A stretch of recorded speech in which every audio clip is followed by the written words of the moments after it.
Hello there and welcome to the very first video of 2018. I hope you guys had a great start to this new year. And even though this is not the first video I wanted to post, but well, life happens and I wasn't able to edit the other ones. So I thought I'd start with this mixed media box today. And I have this MDF box from Crafts Lane. Their quality of MDF is really fabulous. I love their products. And I will be using some texture and lot of the box is basically masculine theme, so I'm using this texture paste from Camlin, and I'm using a whole stencil here to just add a little bit of texture onto the plain surface of the box, mostly on the lid. You can go ahead and add texture on the sides as well, but I'll stick to the lid part only. And then I let it dry, and now I'm using some Camel Artist acrylic paints. This one is burnt sienna, and I'm going to paint the entire box. So the theme for the box is kind of a little bit on the vintage side, so I'm going to give it just one coat and let those lines and details of the wood show through to give it that more authentic kind of feel. But again, if you want a really perfect finish, you can go ahead and give 2 coats of acrylic paint, and you can also go ahead and give a coat of gesso first before you start with the acrylic paint, but I just go ahead with the paint itself.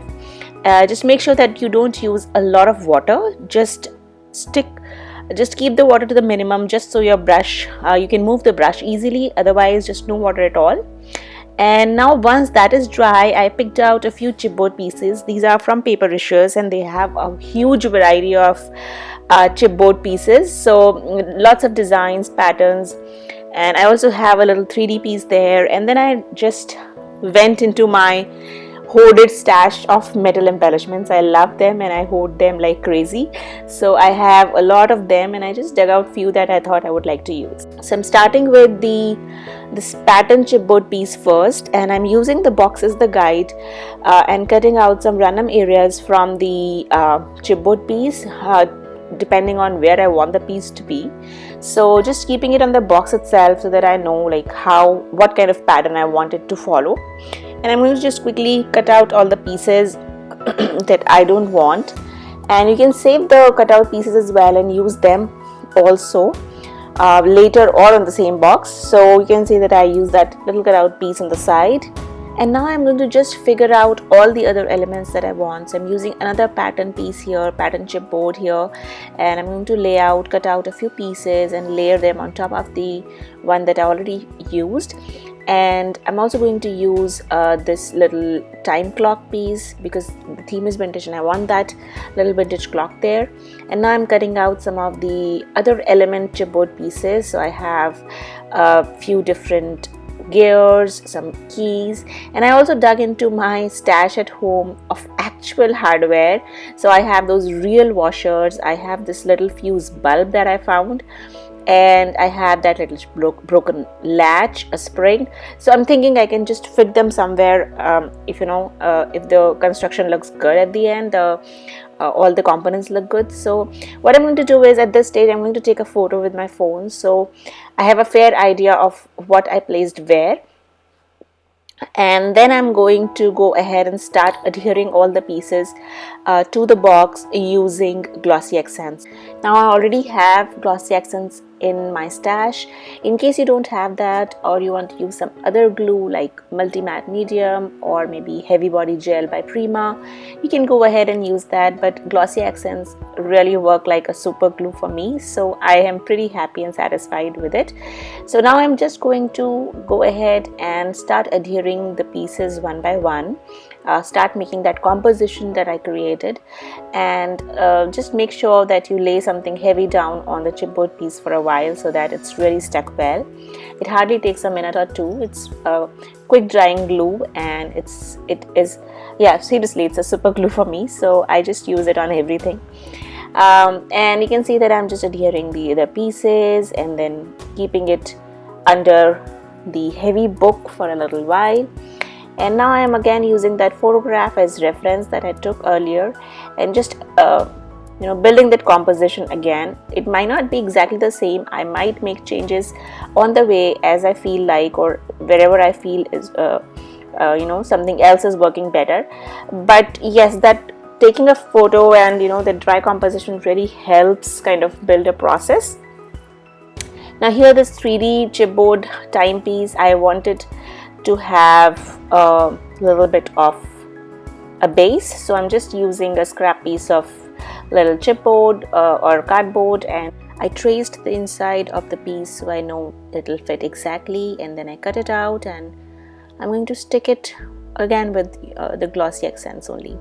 So now just a very fast moving process of assembling all the elements. I layered some of the geared pieces, added some brads, the keys and the buttons and washers, and just kind of building slowly. And you can see my daughter is playing with the charms. So now once we have the composition ready, you're happy with it, and it's all dried, the glue is dry, I'm using the Prima heavy gesso in white and just covering every little bit, piece, nook and corner of this composition because I want to paint it. And this is chipboard, so I want to make sure that the gesso will make this composition really sturdy, the surface is non-porous, so that the chipboard will hold their shapes and can take all kinds of different mediums that I'm about to put on them. And then I went with the same color, the burnt sienna acrylic paint, and started adding color to the composition. You can notice that the color seems lighter in the area than the rest of the box. That's because there's a white base to it. And then I'm using a Tattered Angel mist. This is, I think, suede color, and I'm using that because there are a lot of layered elements and lots of little places where the brush might not go easily. So this is the bottle, it's suede and it's from Tattered Angels, and I just used that. It's a brown color, so I thought it'll go well with the whole theme. And once everything is covered, I just went ahead again with the mist, making sure that none of the nooks and corners are left uncolored. And I also was experimenting, so I used this little blue color.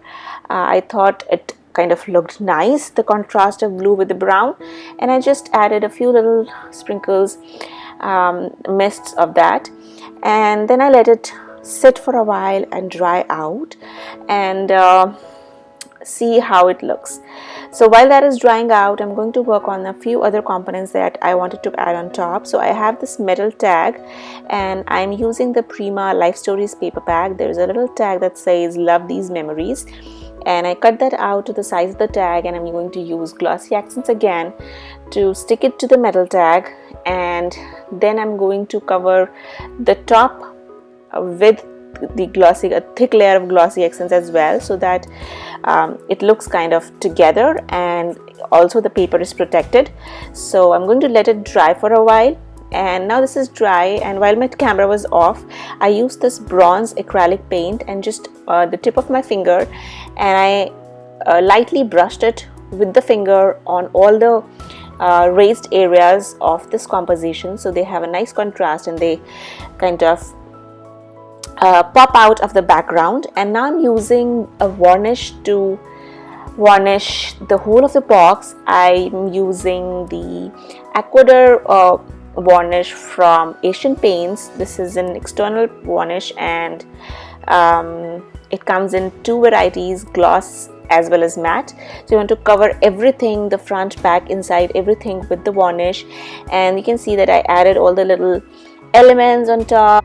So I have a little metal vintage charm, I have that little memory stag, I have a little fuse bulb, and I also added a little antique chain to the clock, so it really stands out. And then this box was a custom order, so I filled it up with 27 vintage envelopes. Each envelope contains memory and a photograph, one of the childhood memories and a photograph. And I think it's such a thoughtful and beautiful gift to give someone on their birthday, so they can just kind of go back and reminisce about all those beautiful memories that they've had. So that's all for today. I hope you liked the outcome. I hope you enjoyed watching the video. Let me know what kind of videos you'd like to see in the future, and I'll make sure that I have these videos coming to you at regular intervals. So have a great day, and I'll see you soon again. Bye bye.